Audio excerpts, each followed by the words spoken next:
DCG, c'est le diplôme de comptabilité et de gestion qui confère un grade de licence et qui permet la poursuite d'études dans des domaines variés qui vont en principe vers l'expertise comptable, mais qui peuvent aussi aller vers des études juridiques, de management, de gestion. Page 14, je vous demanderai de répondre aux quelques questions qu'on pose sur M. Dizer. Dans les 3 ans, en fait, le DCG, il y a 3 grands pôles de matière. Il y a un pôle juridique, donc avec du droit, introduction au droit, droit des sociétés, droit fiscal, voilà, sur les 3 ans, évidemment. Un pôle comptable et financier, avec de l'introduction à la comptabilité approfondie de la finance. Et puis un pôle un peu autour de la gestion de l'entreprise, donc de l'économie, du management, du contrôle de gestion.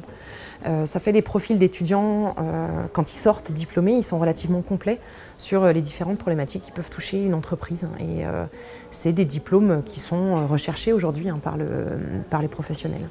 Et le pourcentage de droits de vote qu'il aurait fallu calculer comme on l'a fait à 2 reprises au cours des exercices précédents. Le DCG est un diplôme qui est relativement exigeant, donc il faut des qualités de persévérance. On est exigeant avec nos étudiants, mais parce qu'on estime qu'ils peuvent le faire.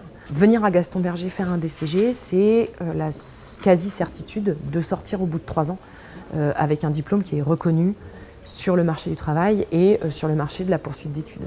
Entre professionnels, quand même, le fournisseur a une obligation de conformité. Ça veut dire qu'il doit livrer des choses conformes et en quantité et en qualité, mais il n'y a pas la présomption qui existe, d'accord, comme on l'a vu en droit de la consommation. Alors j'ai choisi de faire un DCG après mon bac parce que je cherchais une profession, et des études qui pourraient m'amener vite à avoir des applications concrètes de la vie. C'est-à-dire que j'ai fait un bac S, les maths, j'adorais ça, mais parfois c'était un peu abstrait. Et donc je cherchais des études concrètes et le DCG m'apporte cette notion de concret. En effet, quand on arrive en première année, par exemple, on saisit des factures d'achat ou de vente qui font suite à des actes de la vie courante. C'est cette application concrète qui m'a attiré. Ce que j'aime bien dans la comptabilité, en fait, c'est une matière de chiffres. On est appelé à faire des saisies comptables, à faire des calculs, il faut être rigoureux. Et ensuite, il n'y a pas que la comptabilité, il y a d'autres matières comme le juridique, la fiscalité, la finance, qui permettent de faire de la transversalité entre plusieurs matières. Et donc, du coup, l'expert comptable, il apparaît comme un conseiller pour ses clients. C'est notamment le droit là, qui me plaît beaucoup. L'économie, c'est assez intéressant également. Et la comptabilité permet la rigueur que je recherche. Il y a aussi la relation de client qui est aussi très importante. C'est pour ça qu'on fait du management après.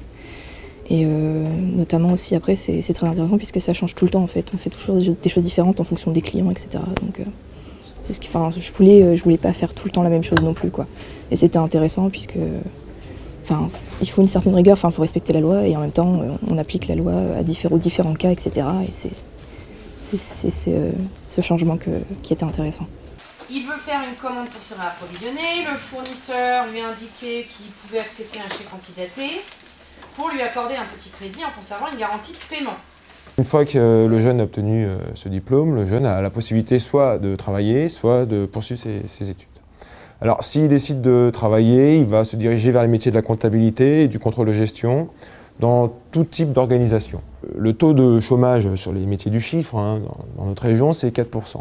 Donc il trouvera forcément et très facilement un travail s'il souhaite de travailler. Donc le marché est ouvert sans problème. Idéalement, nous préconisons une poursuite d'études en master. La voie royale, c'est le diplôme supérieur de comptabilité et gestion, donc le DSCG, qui prépare ensuite au DEC, au DEC, au diplôme d'expert comptable.